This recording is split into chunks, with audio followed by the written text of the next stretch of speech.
Rise and shine, mga ka-RSP! Narito na po ang gabay, patubay para lahat. Prediksyon ni Master Hans Kua ngayong araw ng Thursday, March 6, 2025.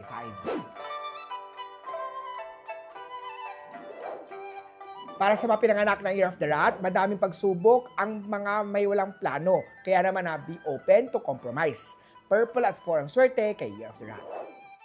Kaya Ox naman tayo, huwag masyado mataray! At baka naman, maging dahilan niya ng away! Lalo na niyo ni partner. Pink at 7. Kay Tiger naman tayo, may mga naiinggit o nais gumanti sa'yo sa mga nagawa mo sa kanila, kaya mag-ingat. Green at 8. Kay Rabbit naman na ang iyong career at trabaho ay mapapanatiling stable, lalo na kung sasamahan ng pagsikap at pasensya. Orange at 6. Kay Dragon naman na huwag malungkot sa pansamantalang paglayo ng minamahal. Para na din yan sa katuparan ng inyong mga plano.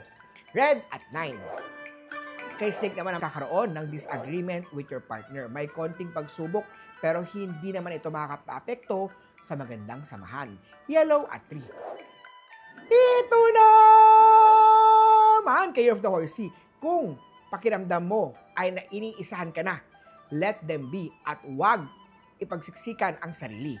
Purple 5 ang swerte kay Year of the Horse. Sa Goat naman tayo, good day today pagdating sa pera. Sana all maging aware lang sa spending para hindi agad maubos ang pera. Pink at 1. Kay Monkey naman iwasan ang impulse sa pagbili. Think twice before spending on non-essentials. Green at 2. Kay Rooster naman stress ang sumisira sa diskarte mo. Magkaroon ng hobby or activity na makakatulong sa iyo pag distress. Yellow at 7. Kay Dog naman very competitive ang workplace mo. Huwag nang sumali sa pinagpayabangan dahil wala namang extra bayad yung payabangan na yan. Orange at 4. At sa Year of the Pig naman tayo mag-focus sa self-love at self-care. Ito ang tamang timing na unahin ang sarili. Red at 8. Muli po, ito po yung mga gabay, patnubay para lahat. Prediksyon lamang ni Master Hans Kua.